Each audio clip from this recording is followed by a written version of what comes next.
And we are live.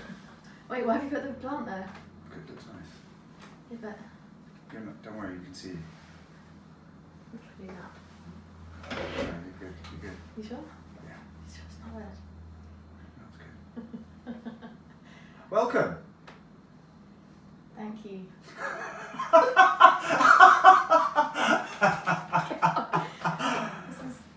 So this is my podcast, which I've just decided to come up with today, and I've invited my friend Georgi, who's come along today from the kindness of her heart, signed her life away, has no idea what we're going to talk about, nor do I, really.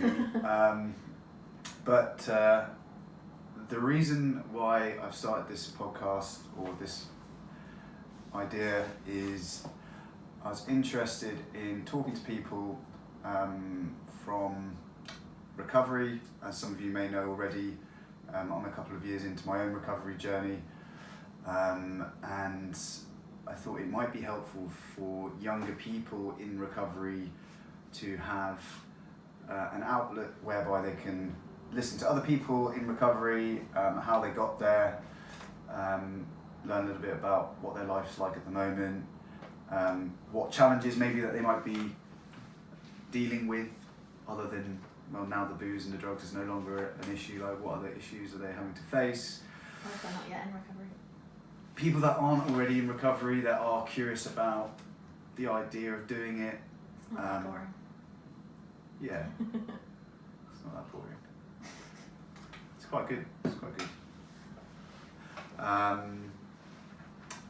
And for anyone else that, you know, has time on their hands to listen, really. So Nothing better to do. Exactly. So over to us having a chat, I guess. So I guess firstly, tell us a little bit about yourself. Should I look at the camera? You don't have to. No. I feel a bit like, you know, when you were younger and you used to like film yourself like making, I don't know, Yeah. like filming and stuff, or like recording yourself on a tape. Yeah. Tape and then like singing. Like I feel a bit like home that when we were videos. children. Home tape videos, yeah. So yeah, my name's Georgi, I'm 30, I'm just over 19 months sober, so... High five. Oh, thanks. I was like, yes, Christian.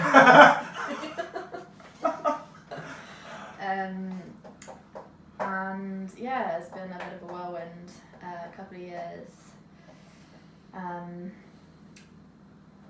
Just a bit of a roller coaster.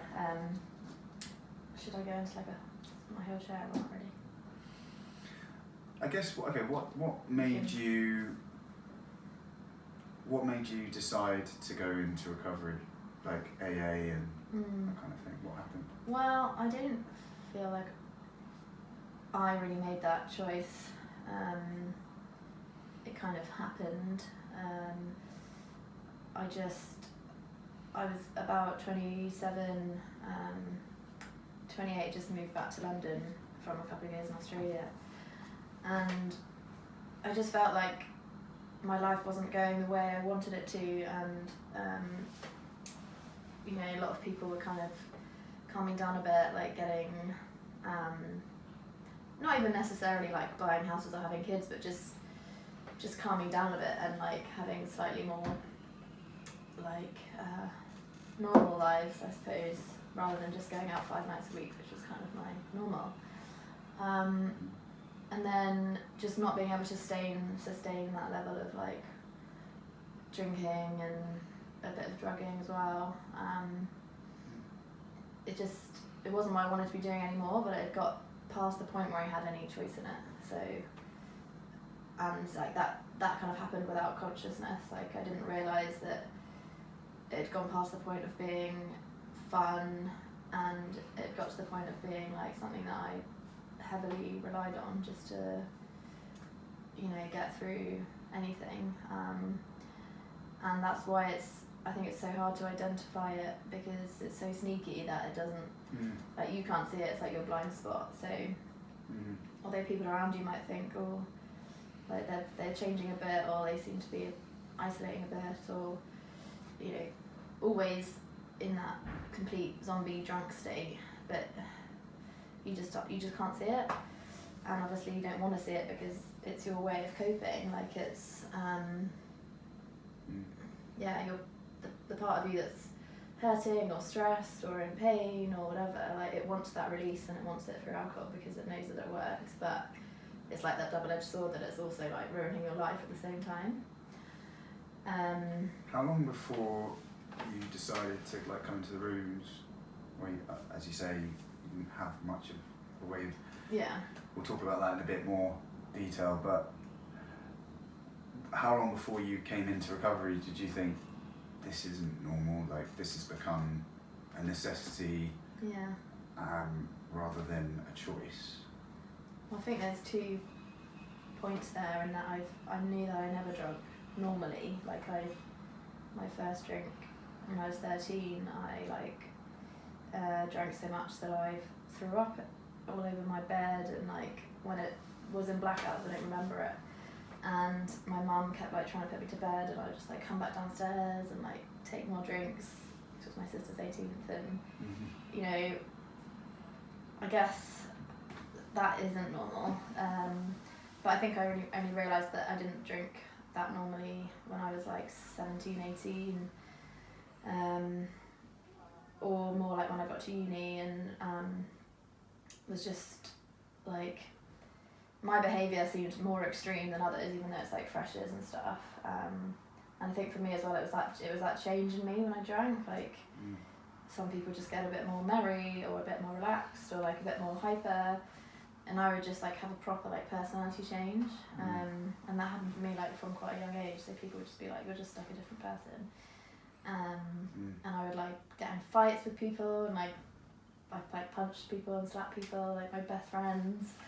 And it's just like, I don't even know how to like punch someone. Like it's just like, I don't even know where it comes from. It's like the other side of me. So I guess I knew that wasn't normal, but the point that I realised it had become more of a necessity, and that I wasn't ever physically dependent on it, and that I didn't have like withdrawal seizures or anything, but I was psychologically dependent on it. Probably when I was like 20, 25, 26. So that's like 4 or 5 years ago. 3, 4 or 5. Yeah. I mean, yeah. I think it's an initial kind of thought pops up that like, oh, maybe this is becoming a bit of a problem, but like you just squash it back down again, and then that voice just gets louder and louder. And I think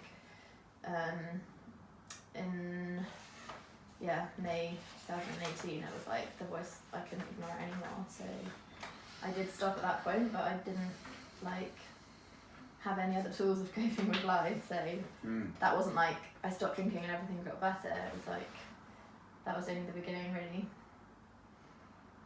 Did you find yourself when you were drinking with people, did you find that you seeked out people that would at least drink at a similar rate to you, or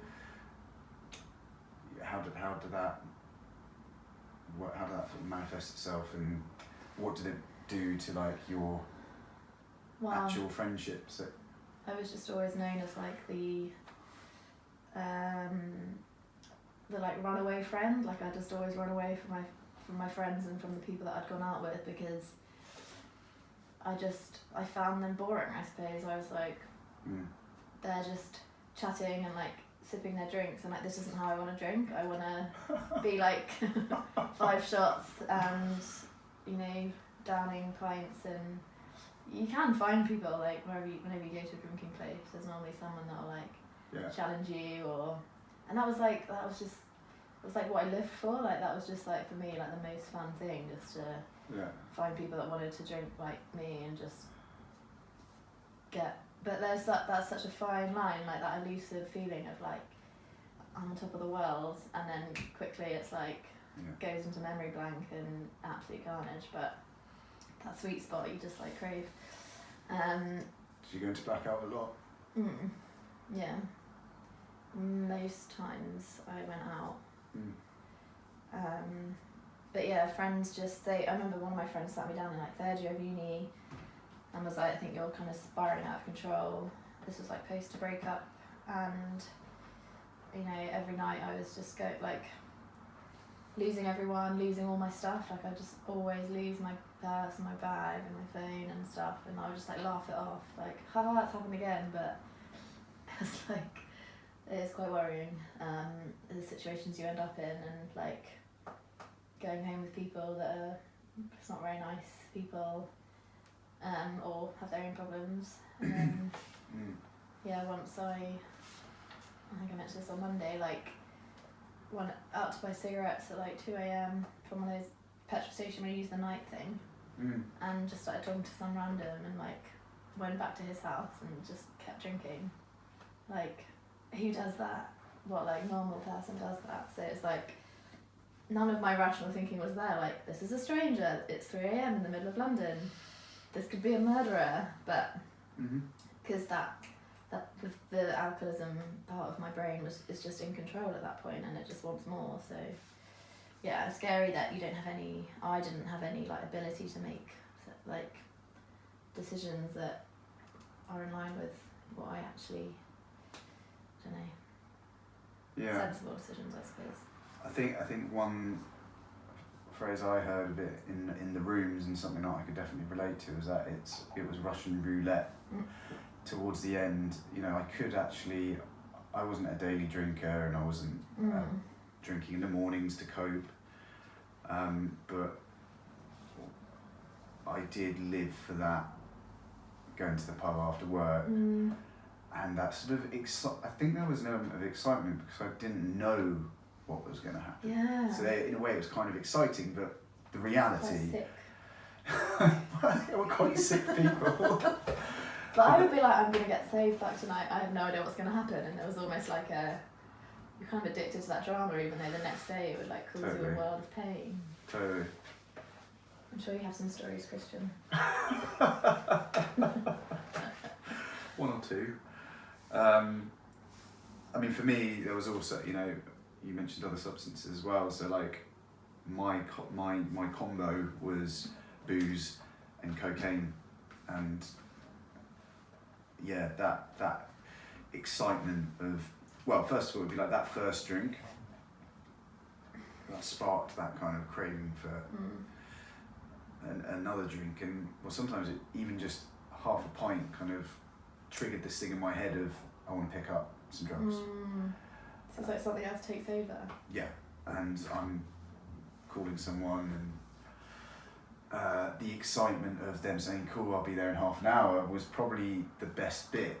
Yeah. You know, that was the exciting bit. It's like, oh, It's like a kid that's found the stash of sweets. I'll be off. And it'd be like, yeah, and also sometimes, particularly towards the end, when it wasn't even like there was someone else who wanted to do it with me, it'd be like, how am I going to get away from this group who are drinking really slowly, to pick up this Coke so that I can then get high on my own. So weird, isn't it? Like, they're your friends, they're the people that you've like grown up with and stuff. Well, actually, in my case, none of my close friends were really interested in drugs. Some of them drank a bit, but they weren't like, you know, they would get pissed every now and then, but they could also take it or leave it, you know. Had other wholesome activities to be getting on with, and other life activities. Yeah. So for me, that whole like hanging out with people, fair weather friends, if you like, was definitely the motley crew. And where I worked as well, it wasn't hard because I was working like a high pressured sales job, so you know, it was quite hard and fast group. Mainly alcohol, but there was also a couple who were. We would call it the darkness. I think we called ourselves the Dark Knights. No. Yeah. Who's we? Or me and 2 or 3 other people from work. Okay, same age.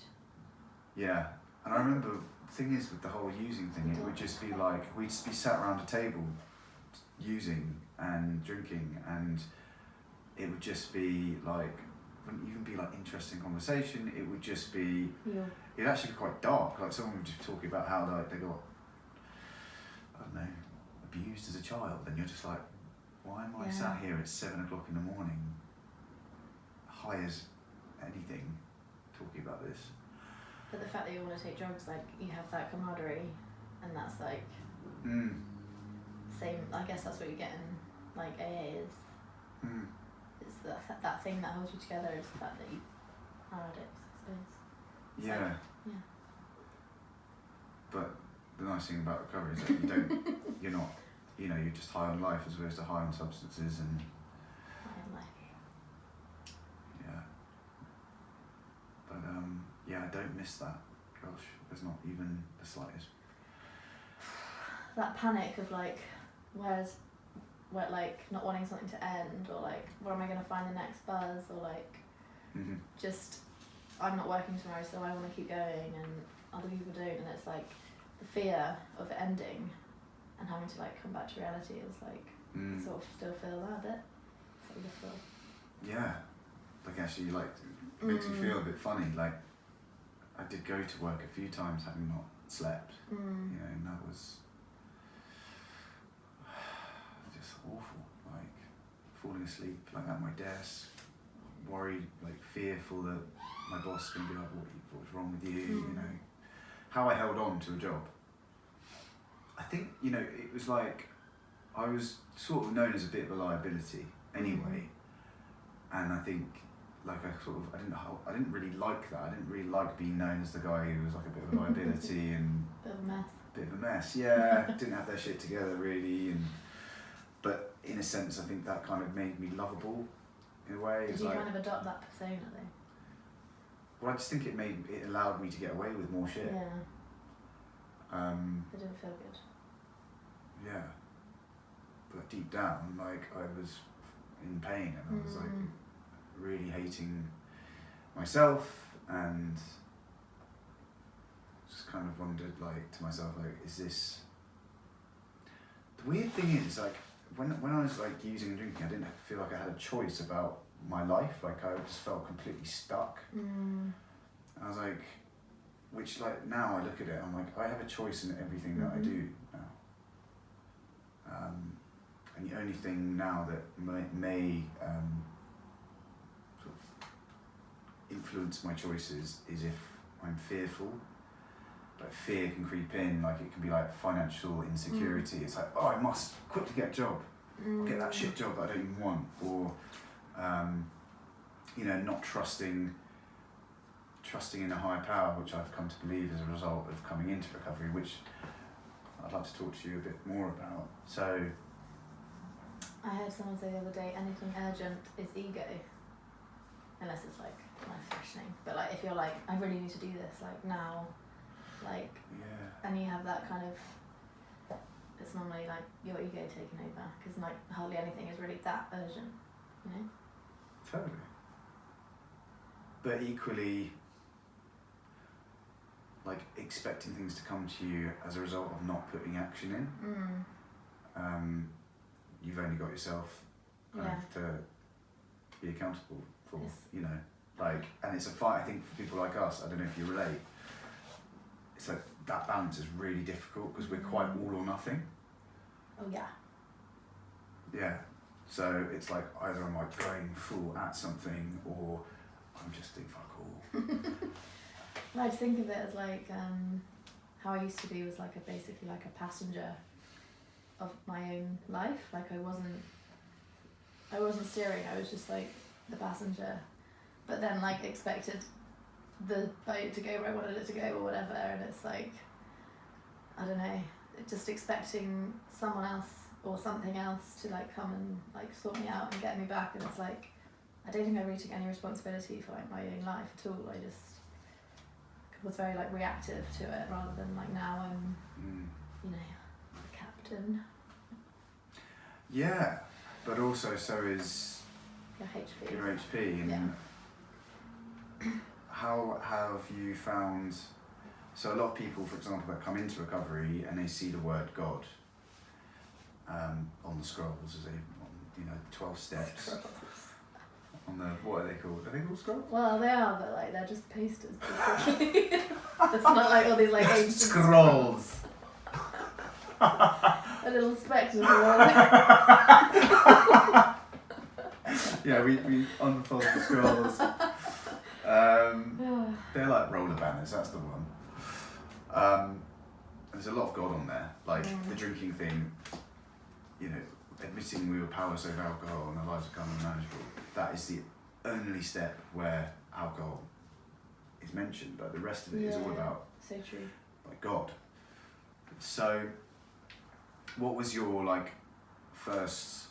Do you remember how you felt when you first kind of saw the God word and all this sort of stuff? Do you remember? Yeah, I think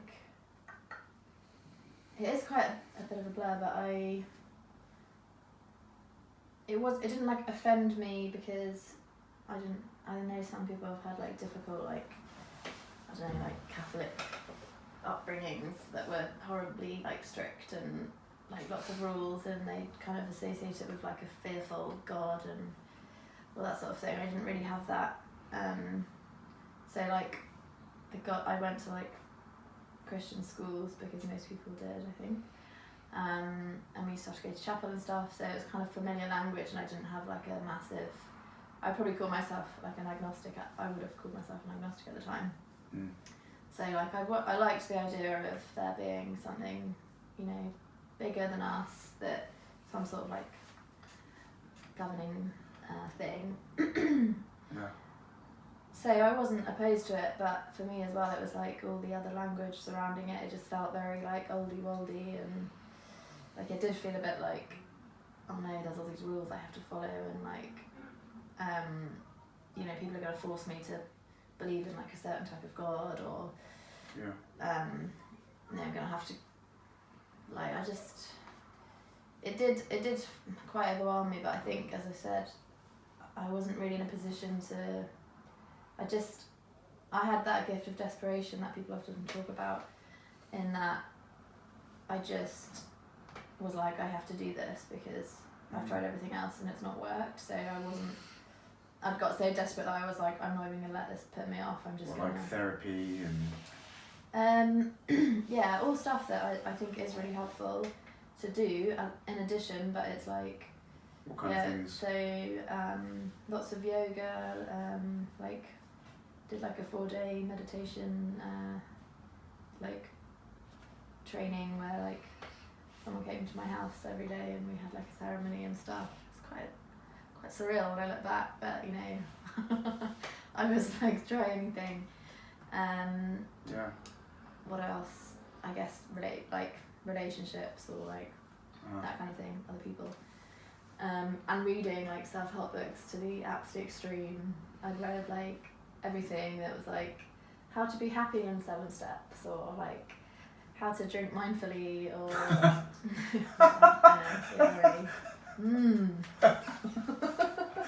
think I've drank all of my tea already. No, I love it. Not mindfully. Just like this idea that I could read enough books that I would be able to be like, aha, all my problems are solved. And actually, I realise now that it's more than a thinking level. This illness, it's like a spiritual problem, and it's like a physical. Like it's all everything. So you can't only take one angle. Like you have to do all of it. But I did have a lot of resistance at the beginning. I just thought, this is too old-fashioned. It's too simple for me. Like I need something more, you know, new and innovative.